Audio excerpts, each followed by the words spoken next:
He walked into a luxury store dressed like anyone else, but when the racist owner kicked him out in front of everyone, he had no idea this customer was actually working undercover, and that tomorrow, his entire empire would crumble. Nathan Grayson sat in the unmarked black SUV outside the upscale shopping district of downtown Chicago, reviewing the file in his hands for the 5th time. Despite being a seasoned undercover investigator for the Federal Consumer Protection Agency, this assignment felt different.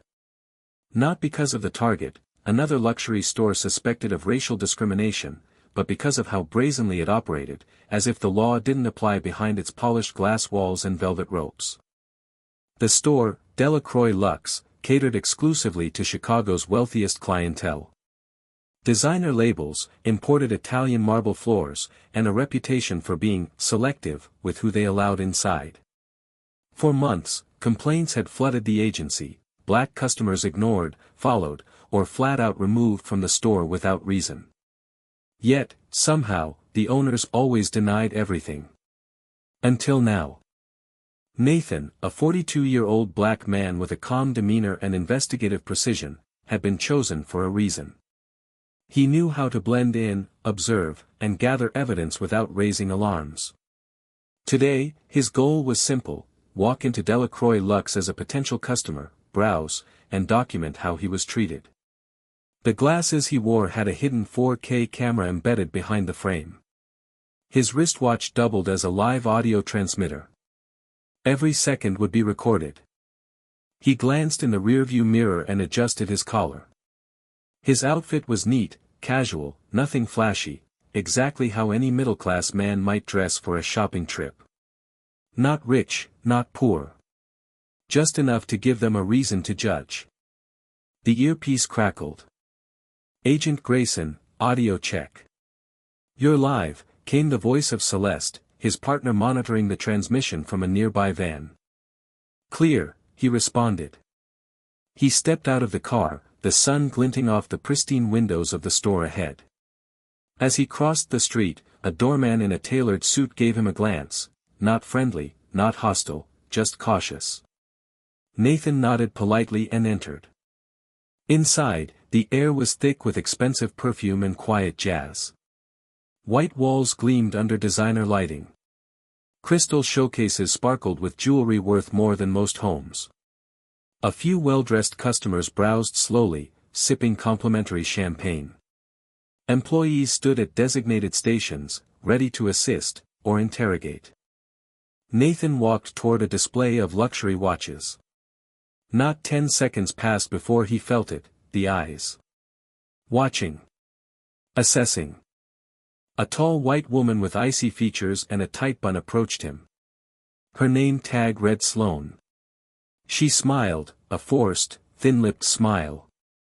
"Sir, can I help you find something in particular?" she asked, her tone clipped, her eyes scanning him like he didn't belong.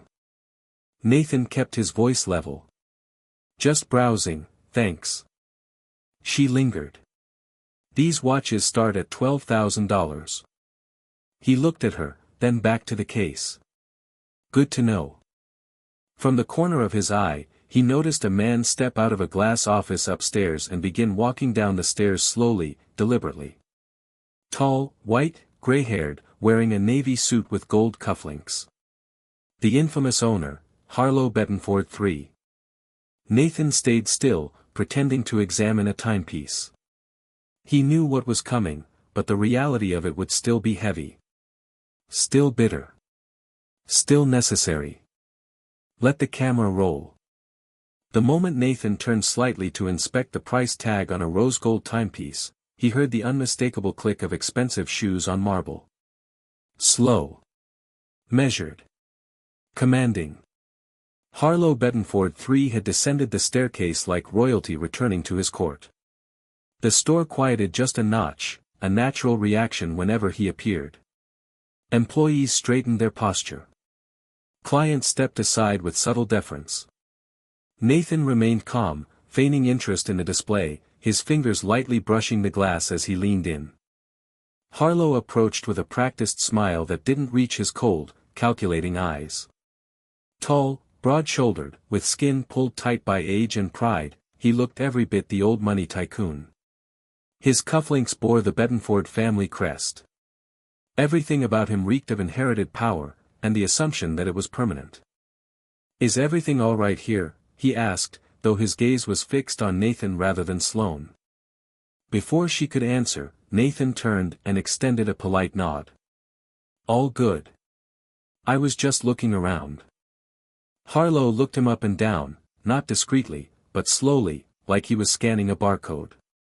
His eyes paused on Nathan's shoes, then moved to his watch, a standard model, not flashy, then to the plain button-up shirt he wore. "I see," Harlow said flatly, folding his hands behind his back. "Browsing, you said?" "Yes," Nathan replied, holding his gaze. "Is that a problem?" There was a pause. "Just long enough to be intentional." "We've had incidents in the past," Harlow said, voice dropping just enough to sound confidential. "People who enter with no intention of buying. Taking pictures, making our real clients uncomfortable." Nathan smiled faintly. "That's unfortunate. I suppose that's why you have security cameras." "Security," Harlow repeated slowly, glancing toward the front of the store. A large man in black approached silently and stood near the entrance. "Sometimes cameras aren't enough." Nathan didn't flinch. "Well, I assure you, I'm not here to cause trouble. Just looking. I might buy. I might not. Like most people who walk into a store." Harlow gave a tight laugh, more like an exhale of contempt. "With respect, sir, our clients don't typically dress so casually." Sloane shifted uncomfortably but said nothing. Nathan caught the flicker of conflict on her face. She wasn't used to this being done so openly. "I wasn't aware there was a dress code to browse," Nathan replied evenly. "There isn't," Harlow snapped. "But there is a standard." At that moment, a young white couple walked past them. The man was wearing basketball shorts and flip-flops. The woman had on a wrinkled tank top. Neither looked remotely wealthy, but the employees nodded to them with warmth. No questioning, no suspicion. Nathan raised an eyebrow and gestured toward them. "So, are they above the standard?" Harlow's jaw clenched. "You're clearly trying to be clever," he said, voice lower now. "But let me put it plainly, this establishment isn't for people like you." Silence. Nathan held his expression steady, but inside, something twisted. Not in pain, he was used to this, but in cold resolve. Every word was being recorded. Every glance, every breath. And Harlow had just handed him gold. "I see," Nathan said. "Then I'll leave. No need to call your security." But Harlow wasn't done. He nodded toward the guard. "Escort this man out." The guard approached and gestured toward the door. "Let's go, buddy." Nathan didn't resist. He turned and walked calmly, feeling every eye in the boutique glued to his back. As he neared the exit, he passed by a young store associate who whispered under her breath, "I'm sorry." Nathan didn't answer. Once outside, he stood on the sidewalk and looked up at the sleek Delacroix Luxe sign gleaming in the sun. He reached into his pocket, pressed a small button on the transmitter, and spoke softly into his earpiece. "Confirmed. We got him." He turned, walked down the street, and disappeared into the crowd. Nathan walked 2 blocks before ducking into a quiet cafe with tinted windows and minimalist decor. It was the designated rendezvous point. Inside, Celeste was already waiting at a corner table, dressed in casual jeans and a hoodie, her laptop open in front of her. She didn't look up as he approached, standard protocol, but gave a slight nod once he sat across from her and slid his phone onto the table. "Transmission's clean," she said quietly, fingers flying across the keyboard. "Video and audio both came through. Every word he said is crystal clear." Nathan exhaled slowly and took a sip of the water already waiting for him. The weight of the encounter hadn't fully hit him until now. It wasn't that he was surprised, he had dealt with racists before. But there was something especially venomous about the way Harlow Bettenford had spoken. Not just superiority, ownership. Entitlement. How bad did it look on camera? He asked. Celeste turned her screen toward him. On it was a paused frame from the footage, Harlow, leaning forward with a sneer, uttering the words, "This establishment isn't for people like you." Nathan didn't blink. That should be enough to shut him down. More than enough, Celeste said, her tone hardening. We'll add this to the complaint file. Combined with the past cases, we can fast-track this straight to federal review. Nathan nodded slowly. I want this one personal. I want to testify when this goes to court. You will, she said firmly. A sharp ding from Celeste's laptop interrupted their moment. She glanced at the screen, raised an eyebrow, and turned it so Nathan could see. It was a trending video on social media, less than 2 hours old. Someone had captured the entire incident on their phone from inside the store. The caption read, "Black man gets kicked out of luxury store just for browsing. This is America in 2025. It already had over 600,000 views. Nathan watched the grainy footage, himself standing calmly, Harlow's voice rising, security marching him toward the door. The comments were pouring in. Disgusting. What kind of store is this? We need names. Boycott immediately. That owner's face is about to be everywhere. Celeste leaned back. You're viral. Nathan gave a tight smirk. That was not the plan. No, but it helps. Public pressure moves the needle faster than legal procedure sometimes. Just then, a text popped up on Nathan's burner phone. He checked it and frowned. It's from an anonymous number, he said. Says, you were right. He does this all the time. I work there. I want to talk. Celeste sat up straighter. Someone from inside? Looks like it. He looked back at the video playing again on screen, the moment the security guard laid a hand on his shoulder. The store had thought it won. That he was just another man they could humiliate and discard. But they had no idea who he was, or what was coming next. Nathan picked up his phone and replied to the message with 3 words. Let's meet tomorrow. The following morning, Nathan arrived early at a quiet library tucked between 2 high-rise apartment buildings on the city's west side. It was neutral ground, public, discreet, and quiet enough for a conversation that could change everything. He wore a simple hoodie and jeans, blending in with the few early readers and students scattered throughout the main reading room. He chose a table in the back, beneath a large window that spilled in soft daylight. At exactly 9 a.m., a young woman walked in, nervously clutching a canvas tote bag. She looked around until her eyes met Nathan's. He gave a slight nod, and she hesitantly made her way to the table. She couldn't have been more than 25. Mixed race, curly dark hair tied back in a messy bun, oversized cardigan draped over her shoulders. Her name tag, hastily pulled from her bag, read Vanessa R. You're Mr. Grayson? She asked, voice barely above a whisper.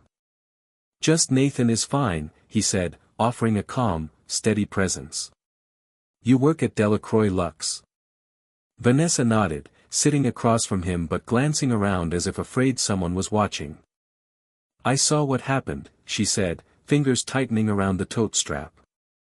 And I recognized you when the video went viral. I've seen him do this before. Harlow. He targets people, especially Black and Latino customers. It's not just about money or clothes. If he doesn't like how someone looks, he finds a reason to get rid of them. Nathan didn't interrupt. He just listened, letting her speak. I've only been working there 6 months, she continued. But I've seen at least 5 people removed from the store, some for just asking for prices. One guy came in wearing a Rolex and was still followed around the whole time. Another woman asked to try on a $3,000 bag, and Harlow told her, this isn't a thrift shop, sweetheart. She cried. No one did anything. Nathan leaned forward slightly. Have you ever filed a complaint? Her eyes dropped. No. Everyone who does gets fired. 2 sales associates already got pushed out. One for speaking up, another for helping a customer Harlow didn't approve of. He doesn't say it outright, but we all know what it is. It's racism. Ugly, quiet, and poisonous. She reached into her tote and pulled out a small USB drive. This has security footage I copied from our system, it's all time-stamped. Internal memos, emails between Harlow and management, even one where he brags about keeping the store clean from riffraff. He thinks no one will ever challenge him. That his money protects him. Nathan took the drive and gave her a grateful nod. You're incredibly brave, Vanessa. What you've done here could protect countless people. Tears welled in her eyes. I just couldn't do nothing anymore. He looks at people like they're beneath him, like they don't even deserve dignity. When I saw what he did to you, I knew that was it. Nathan reached into his coat pocket and slid a card across the table. This is a secure line. Anything happens, even if you just feel unsafe, call me. You're not alone in this now. She nodded, wiping her eyes quickly and standing to leave. Be careful, she whispered. Nathan sat back, holding the USB between his fingers. This wasn't just a civil case anymore, this was a pattern. A system. One that stretched beyond rude behavior and into policy, into human rights violations. Later that afternoon, back at the agency, Celeste uploaded the drive into their system. Video after video painted a clear picture of a store operating under a code of quiet, enforced prejudice. One clip showed a well-dressed black man being followed by security from the moment he entered. Another showed Harlow himself deleting a transaction history, then laughing with a manager about how people like that can't afford this stuff anyway. By evening, Nathan was sitting in a conference room with senior agency officials. The head of legal enforcement, a no-nonsense woman named Brenda LeClaire, tapped her pen against the desk and said, "This isn't just a discrimination case. This is a federal violation. He's going to lose everything." Nathan nodded, arms crossed. He deserves to. News of the Delacroix Lux scandal exploded across every major media outlet within 24 hours. The viral video had already reached millions of views, but once the federal investigation was confirmed publicly, the story took on a new life. Morning talk shows aired footage of Harlow Bettenford's confrontation with Nathan, while evening anchors dissected the timeline of reported complaints that had been ignored for years. Social media became a wildfire, hashtags like #ShutDownDelacroix and #LuxuryForAll trended globally. Outside the boutique's marble storefront, what used to be a symbol of wealth and exclusivity was now surrounded by protesters holding signs that read, "Racism isn't luxury, we belong here too," and "Boycott Bettenford." Some came from activist groups, others were former customers or employees finally brave enough to speak up. One elderly black woman stood silently outside for hours holding a framed photo of her late husband, who had once been ejected from the store and humiliated in front of their children. Inside the federal building downtown, Nathan and Celeste sat with a team of attorneys, piecing together the final case. Vanessa's USB had been a goldmine, not just proving systemic discrimination, but also revealing fraudulent activity buried in back-end financial records. Harlow had been quietly inflating product prices, evading luxury tax requirements, and running side deals off the books for preferred high-income clients. "This is bigger than we thought," Brenda LeClaire said during the briefing.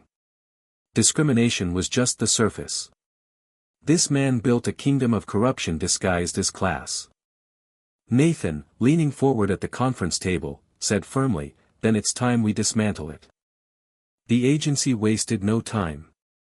An emergency injunction was filed. Within hours, federal officers, accompanied by IRS and consumer rights investigators, arrived at Delacroix Lux with full authority to seize records, question staff, and freeze assets. Harlow was in the middle of a private wine tasting with 2 investors when the doors burst open. At first, he scoffed, until he saw the badges. "What is this nonsense?" he barked, standing to his feet. "You're being served a federal order of investigation," one officer said, handing him a thick packet of documents. "Step aside, sir. We're securing the premises." "You can't do this," Harlow spat. "I know people. I have lawyers." A female agent stepped forward. "You're welcome to call them. But as of this moment, your store is shut down." Employees watched in stunned silence as government agents walked through every corner of the boutique, accessing computers, scanning invoices, photographing ledgers. Vanessa, watching from a crowd gathered outside, covered her mouth as tears welled in her eyes. It was real. It was finally happening. That evening, Nathan sat at his desk, watching live footage on the news. A helicopter camera zoomed in on the Delacroix Lux sign being covered with a large red sticker, "Under Federal Investigation." Below it, Harlow was being escorted to a waiting government vehicle, his face pale, jaw clenched, surrounded by press shouting questions he refused to answer. Celeste walked into the room, holding 2 cups of coffee. She handed him one. "Well," she said, "looks like karma finally found its address." Nathan didn't smile. He was calm, thoughtful, watching every second of the footage. "This isn't about revenge," he said softly. "It's about justice." Celeste sat beside him and raised her cup. "Then here's to justice. And to the ones who never stop fighting for it." They clinked cups gently. Outside the federal building, the city moved on, but the storm had only just begun for Harlow Bedenford. His empire was cracking. And the man he tried to throw out like trash had become the very force that would bring it all down. 3 days after Delacroix Lux was shut down, Nathan received an unexpected message. It came not from the agency, not from a journalist, but from someone who had been absent from the narrative so far, Harlow Bedenford's only child, Callie Bedenford. Her message was brief but sincere: "I'd like to speak with you. Privately. I don't support what my father did. I never have." Nathan was skeptical at first. He'd read about her in the background report, an Ivy League graduate, civil rights attorney, known for working pro bono on housing discrimination cases. She had been estranged from her father for nearly a decade, allegedly due to ideological differences. She kept her distance from his empire and refused to appear at his galas or charity fundraisers. In fact, some believed she was the only one in the Bedenford family who had a conscience. They met the following afternoon at a quiet tea house far from downtown, a place with no photographers or gossip blogs lurking nearby. Callie arrived in a blazer, jeans, and no makeup, her posture tired but determined. Nathan was already seated at a back booth when she walked in. She offered her hand. "Mr. Grayson," she said. "Thank you for meeting me." "Call me Nathan," he replied, shaking her hand. "You said you wanted to talk." She sat down and took a breath before speaking. "I knew this would happen one day. My father, he's always believed the world was built for men like him. And everyone else was just furniture to decorate his power." Nathan watched her carefully, noting the pain behind her words. "I tried to stop him when I was younger," Callie continued. "When I saw how he treated staff, clients, even family friends who didn't look like him. I confronted him, we argued, he called me naive, weak, and eventually said I was no longer welcome at family events unless I understood how the world works. So I walked away. Haven't spoken to him in 8 years." Nathan nodded. "Why reach out now?" "Because I want to help," she said. "Not him. I don't want to save him. I want to make sure no one like him ever holds that kind of power again. And because I have access to something you don't." Nathan leaned in. "Go on." Callie reached into her leather bag and placed a sealed manila envelope on the table. "These are copies of legal documents I saved years ago, back when I worked briefly as a junior legal advisor in his corporate office. They show how he manipulated property ownership to dodge audits, created fake shell vendors to inflate prices, and even bribed city inspectors to avoid disability access compliance. Nathan's eyes narrowed. This wasn't just helpful, it was explosive. This is enough to make the IRS tear down every structure he's ever built, he said. Callie's voice dropped to a whisper. He ruined people's lives. Killed dignity with his words. And every time someone tried to expose him, he buried them under legal threats. I've waited for someone brave enough to challenge him from the outside. That someone is you. Nathan took the envelope with care, as if it were radioactive. You're not afraid of what happens to your name after this? She let out a soft laugh. I stopped carrying that name a long time ago. I'm just afraid of what happens if I do nothing. They sat in silence for a moment, the weight of decades of pain and systemic cruelty filling the space between them. Finally, Nathan broke it. There's something we're planning, he said. Not just to bring him down, but to build something better in his place. Something that reflects real values. Callie tilted her head. What kind of something? Nathan met her gaze. A new store. Not just a store, a platform. Where underrepresented designers can thrive, where customers are treated with dignity, and where diversity isn't a marketing line, it's the foundation. Callie's eyes sparkled, just slightly. You'd build that on the ashes of Delacroix? He smiled. Exactly. She reached out her hand again. Then I'm in. Whatever you need. Nathan shook it firmly. In that moment, it was clear, the fall of Harlow Bettenford wasn't just justice served. It was the beginning of something far greater. Something that could finally replace the rod of privilege with the power of purpose. 2 weeks later, the courtroom was filled to capacity. Reporters lined the aisles, sketch artists filled their notepads, and a crowd had gathered outside the building, chanting, holding signs, and waiting for the verdict that would signal a turning point. The case of United States versus Harlow Bettenford III had gripped the nation, not just because of the shocking racial discrimination claims, but because the evidence had revealed something deeper, decades of financial fraud, abuse of power, and corporate exploitation hidden behind marble floors and polished displays. Harlow entered the courtroom in a gray tailored suit, but he no longer looked like the proud luxury mogul he once was. His face was pale and drawn. His silver hair, usually immaculate, looked slightly unkempt. He kept glancing over his shoulder, clearly uncomfortable with the battery of cameras and whispered judgment flooding the room. Sitting in the gallery were people who had once been dismissed or humiliated by him, former employees, wrongfully ejected customers, low-income clients turned away despite having the means to buy. Among them sat Vanessa, the brave sales associate whose testimony had changed everything.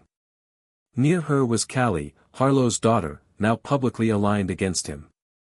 At the prosecution table sat Brenda LeClaire, head of federal legal enforcement, flanked by 2 government attorneys and Nathan, whose role had shifted from undercover investigator to key witness. Calm, focused, and grounded in truth, Nathan wore a simple navy suit. He wasn't there to celebrate, he was there to witness the consequences of a system falling. The judge, the Honorable Eldridge Moss, a tall, stern black man with decades on the bench, entered and took his seat. The courtroom stood and then sat in eerie silence. Mr. Bettenford, Judge Moss began, voice like iron.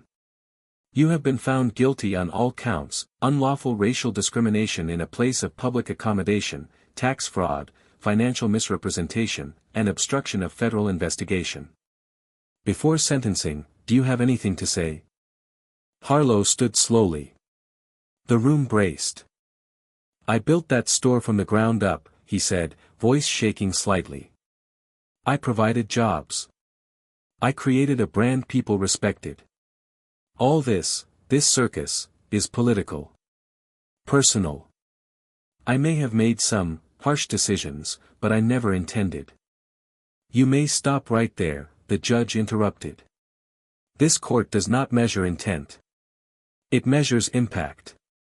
And your impact has been toxic. The judge glanced down at his notes and then back up. You used your wealth to build walls, not bridges. You enforced your prejudice through policy.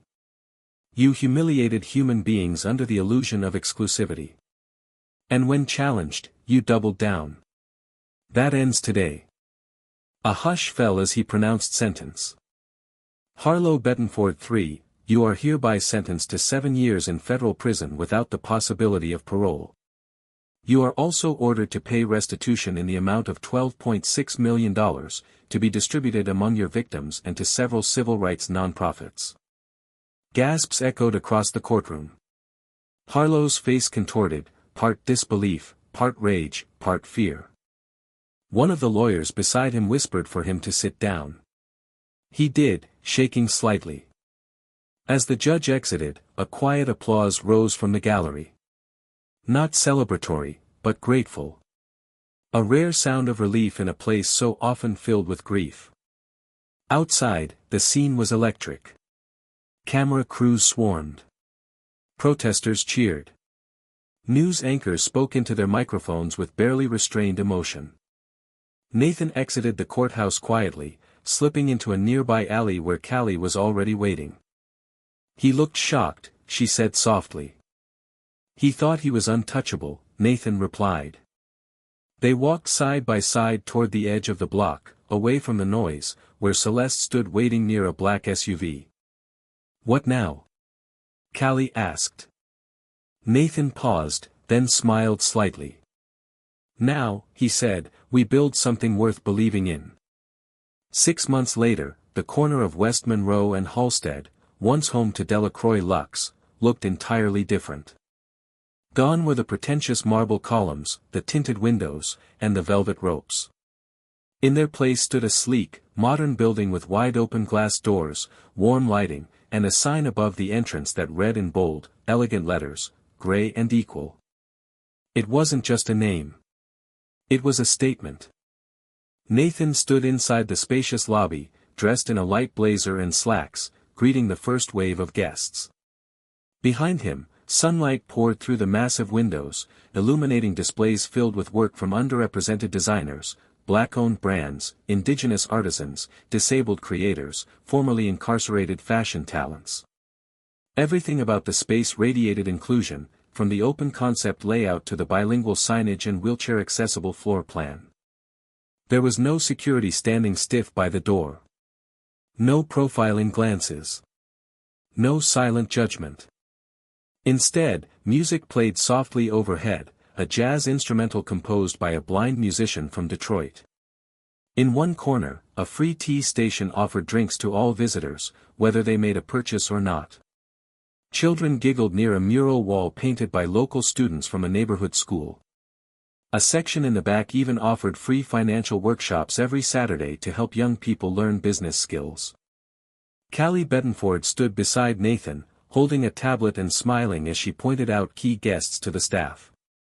She had become a co-founder, investor, and lead legal advisor for the entire venture. Her relationship with her father's legacy had not disappeared, it had transformed. She no longer ran from it.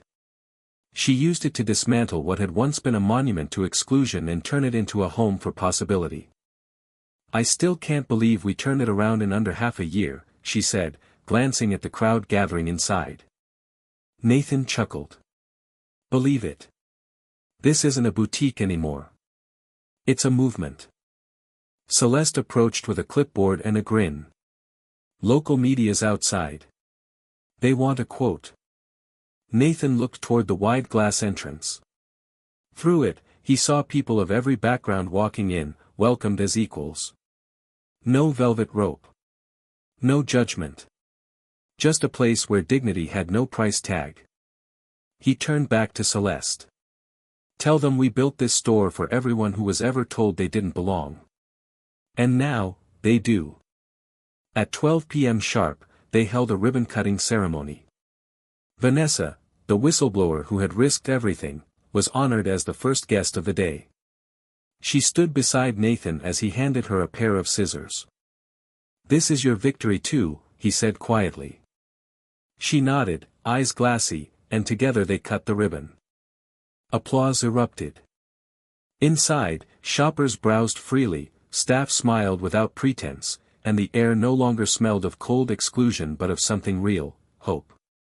Later that day, a young black boy around 10 years old tugged at Nathan's sleeve. "Is this your store?" he asked, eyes wide. Nathan smiled. "It's ours." The boy looked around, amazed. "I want to have a place like this one day." Nathan knelt so they were eye level. "You will. And when you do, make sure everyone feels the way you do right now." The boy grinned and ran back to his mother, who mouthed a quiet, "Thank you." As evening fell and the last rays of sun dipped below the skyline, Nathan stood at the door, watching the reflection of Gray and Equal glowing in the window. The same place where he had once been shoved out, now belonged to the people it had once turned away. Justice wasn't just served. It was built. Brick by brick. Voice by voice. Name by name. This story is more than just a tale of justice, it's a reflection of the power of truth, courage, and purposeful resistance. Nathan Grayson didn't fight back with anger or revenge, he fought back with evidence, patience, and integrity. He exposed a system that thrived on quiet cruelty, and instead of just tearing it down, he used the rubble to build something better. Gray and Equal isn't just a store, it symbolizes what real change looks like when people who've been silenced take the mic, when allies step up, and when the next generation gets to see that dignity, respect, and opportunity are not luxuries, they're rights. What happened to Harlow Bettenford wasn't karma. It was accountability. And what rose in his place wasn't just a business, it was hope made visible. That's the kind of ending we need more of in the real world. Not just justice served, but justice transformed.